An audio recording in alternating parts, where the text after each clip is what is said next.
Well, Executive Director, International Refugee Rights Initiative, Achieng Akena, joins me on the news from Kampala, Uganda, via Skype to discuss this. It's good to have you join us on the news. Thank you. Thank you for having me on the news. Well, we've seen millions of people cross into Europe, taking huge risk and embarking on dangerous journeys only in search of a better life. When you look at the situation in Lesbos, what concerns you the most? I think what concerns me the most is a lot of these people either looking for a better life or for looking for refuge from the conflict that they're facing in their lives, reach a place where they still are not safe, they still are not secure, they're still subject to such, terrible conditions, considering the weather's changing at this time of the year and they're out in the open, exposed to the elements. This is very concerning because these are people and they do have rights, and they do have, we need to show some level of care no matter how they've reached where they are. But of course, the incident has been said to be man-made. What does this say about the entire refugee structure in Greece and extensively in Europe? Because it seems like the security, the protection, the welfare of these people have been compromised, just from what you said. I mean, it's not a new thing that their security has been compromised. We've seen even worse things, them turning away boats and leaving people to drown in the middle of the sea. For me, this has been the most disappointing example that Europe has shown to the rest of the world.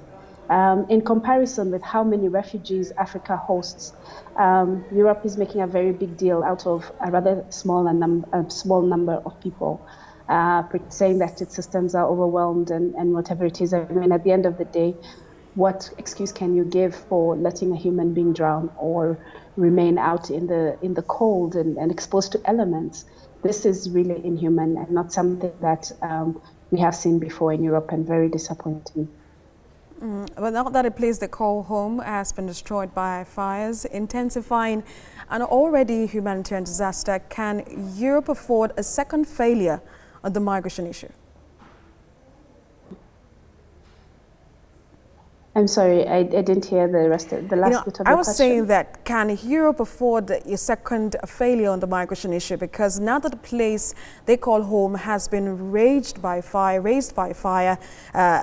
which already adds to the humanitarian disaster, do you think Europe can afford another failure on migration issue?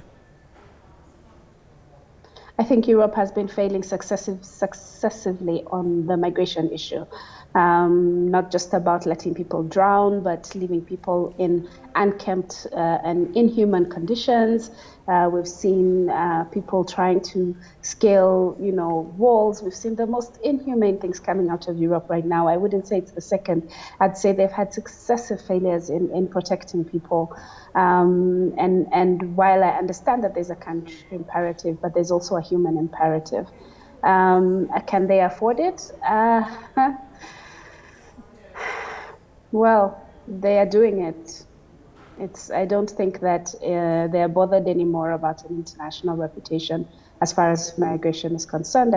I think they're more with their internal agencies at this point, apart from the few countries that are trying, but it needs a collective effort. Dealing with migration, dealing with displacement is always an issue of collective responsibility, and it's an international responsibility. So talk to us about what can be done differently, coming from Greece and even other European countries. What do you think they should be doing? How well should they be protecting these migrants? Because it's not their choice that they have to live where they are, since there are issues of security and welfare. Well, they need to stand up to their own human rights instruments. Europe has got very sound and very strong human rights instruments and very sound and very strong jurisprudence. And they have a body, the European Union, which claims to be doing human rights across the world, but clearly not in Europe itself. So it's not that they lack the resources, because they do have resources to be able to respond to the refugee situation. They should just do better by the human beings that are seeking refuge in their part of the world. I mean, it's not just, I mean, it's made to seem as a one-sided problem, but we in Africa also host a lot of Europeans here, whether as expatriates, whether as interns or refugees, and they're not exposed to such dangers as human beings. So I don't see why our people, when they cross over to that side, they should face such inhuman conditions. Executive Director, International Refugee Rights Initiative, Acheng Akena, thank you so much for sharing your thoughts on TVC. Thank you.